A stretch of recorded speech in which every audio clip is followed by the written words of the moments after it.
Welcome in everyone, and on today's review I'm going to be looking into the new Minion and Gru's Family Mansion set. With box number 75583, this set has 868 pieces, including 9 minifigures at a price tag of $99, which equals about 11 cents per piece. Taking a quick look back, LEGO has really never missed the mark when it comes to the Minions brand. Some of the newer sets are definitely a little questionable. Some of the older ones were questionable too when they first came out. Let's see how the mansion matches up.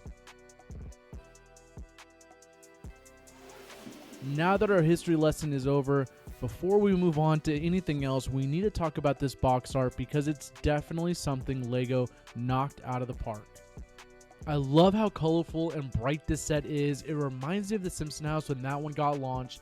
It's definitely going to be a box art to remember.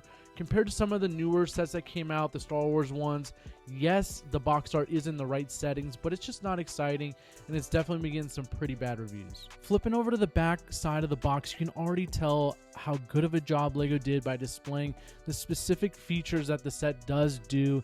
It is an 8 and older set, so they do have to sell that a little bit to some of the kids, but overall, the back of the set looks great. I love the box art, and I love that all the minifigures are spread out, and it kind of gives you a little bit of idea of what to do with the set. After opening the box, you're going to find 7 bags, a sticker sheet, which is expected. It is an 8 playset, so, and honestly, the sticker sheet's not too bad. And you're going to find 2 manuals, one for the treehouse and one for the mansion. In this set, there's a whopping 9 minifigures, well, 8 including a baby, so technically 8.5. So I definitely would say this is a green thumbs up for this set. First minifigure out of the box is Gru with his classic sweater, classic scarf. I was expecting something a little bit more fun with this one, but consider it is a fun playset, but they ended up going with the classic look Gru, which you can't really go wrong with. Next up we have Lucy, and I absolutely love the blue that LEGO ended up going with this minifigure in her famous scarf that goes around the front all the way to the back side. And her other facial expression, she does have the same matching sunglasses that goes with her outfit. I think LEGO did a really good job with this one. Moving on, we have Baby Gru. This is a new character, but as you can tell with this minifigure, it is the exact same size and mold as every other baby minifigure. There's not really much to expect here. It's the same as Grogu. LEGO did what LEGO could have done with this minifigure, so nothing much more to look at on this one. Going to the original kids, first up you have Margot. She has her classic outfit on. None of the kids have any arm prints, leg prints, or anything else other than double-sided emotions. All the kids have 2 emotions, which is normally one happy one and one smirk one for obviously playable features. Then after Margot, we have Edith. She has her classic pink sweater with the pink beanie. Again, everything you expected out of Edith and Margot. And then last but not least, you have Agnes, where she has her overalls on, and she is the smallest minifigure of this one other than Baby Gru, so it fits her character absolutely perfect. Don't let me! Yeah! Jumping into arguably some of people's favorites minifigures of all time is the Minions. We have Mel, Jerry, and Tim, all of which looks to be experimented on. I absolutely love how LEGO did a specific mold for Jerry. Mel and Tim are obviously just some add-ons, but I love that also that there are some new minifigure characters that we haven't seen in previous Despicable Me sets, so I can definitely appreciate that. LEGO knocked it out of the park with these ones right here. As we get into the set building, the first set is going to be the treehouse. Now, looking over some of the instructions, I don't expect a lot of explanation, especially with sets like this, but considering it is a movie, we don't really know the context of it. They did launch the set, obviously, about a month or 2 months before the movie even comes out. So a little page of explanation, kind of like some of the Star Wars ones do, or even some Harry Potters. It is just nice. It brings a little extra oomph to the set, and I think LEGO should definitely start looking into adding a little bit more context to what you're building, or even like a fun fact of the movie, fun fact of the characters, or why we're kind of building what we're building. Again, I know the movie comes out. as of today, 2 months from now. So we're going to find out why the treehouse is what the treehouse is, or what some of the features of the house are. But all in all, the instructions are very standard. As you can already see, the treehouse is definitely one of a kind. I love that the branches that they use for this is branches you don't really see very often, and they have a zip line on this one with the ladder where the kids can play, and looks like some bongos. So this is definitely a great add-on feature. I love the details of some of the lights hanging from the treehouse. Looks to be a little candlelight dinner for Gru and Lucy up top. Maybe the kids kind of put that on. Kind of gives like the Lulu outing vibe, and I absolutely love that LEGO did this. It is definitely a very cool feature to add on to the mansion.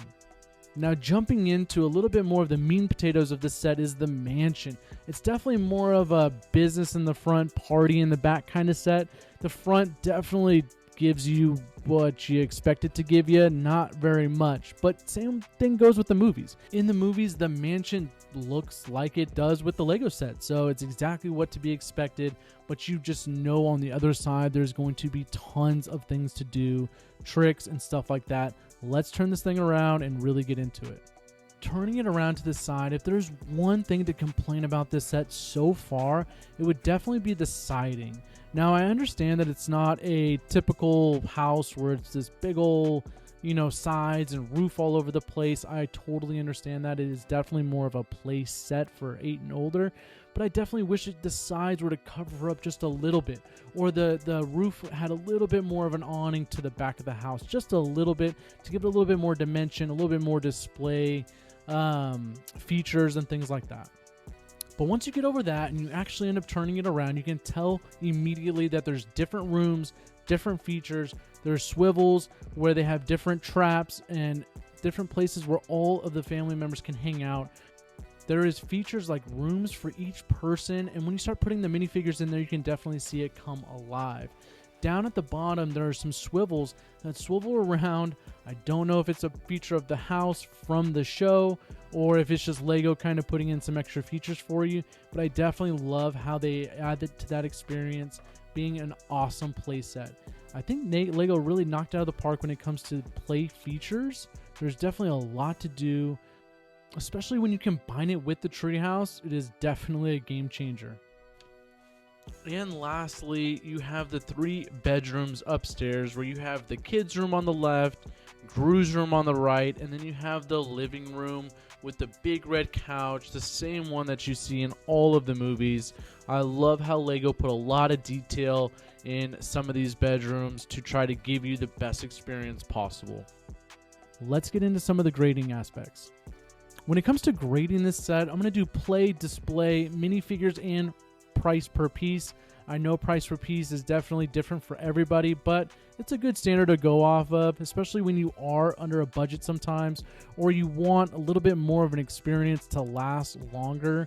So you want your money to kind of go a little bit further.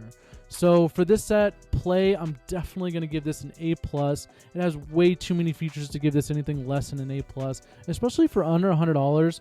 I definitely think you get your bang for your dollar on play here. Next up, we're going to go on display.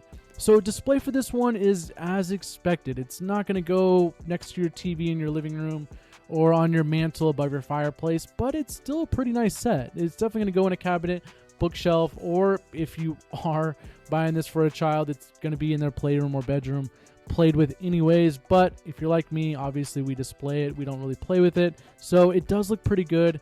I'm going to definitely give this one a A-. Moving on to the minifigures, to get 9 minifigures in one set, especially for under $100, is something that is just so amazing. Being a big Star Wars fan myself, this is not what happens all the time. So to get every single character that you could expect to get, other than maybe a villain, but in this set, you weren't really expecting a villain in the first place. That I guess would have been something really cool to add on for LEGO, but again, it wasn't expected. I didn't expect it. You shouldn't expect it. I'm sure a villain will definitely come in some other sets, but for this one, it's definitely an A+. Lastly, let's talk about price per piece. At 11 cents, this one is pretty close to the mark at 10 cents. I am maybe being a little picky here by giving it a B+, But with sets like this, I definitely think it should be a little bit more affordable for the audience that it is trying to get to. This brings us to our final grade of an A. Obviously, when you add the box art, the amount of minifigures that you get, the price per piece really isn't that bad, and the display and play features of this, it is definitely a perfect set that you should go and grab this summer.